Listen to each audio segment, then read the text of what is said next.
Pipe wrenches are versatile tools, but they don't work equally well on all pipe materials. The effectiveness of a pipe wrench largely depends on the type of material and the condition of the pipe.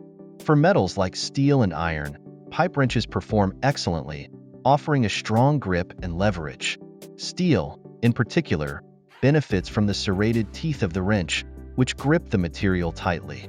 However, when using a pipe wrench on softer metals such as copper or aluminum, there's a risk of damaging the pipe. The serrated jaws can leave marks, scratches, or dents that compromise the integrity of the pipe.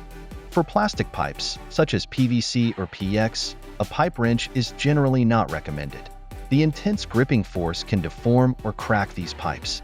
Instead, a strap wrench or a smooth jaw wrench is a better option for delicate plastic pipes, as these tools provide a strong grip without causing damage. In summary, while pipe wrenches work well on many materials, they are best suited for metals like steel and iron. For softer or more delicate pipes, selecting the appropriate tool ensures the job is done without damaging the pipe.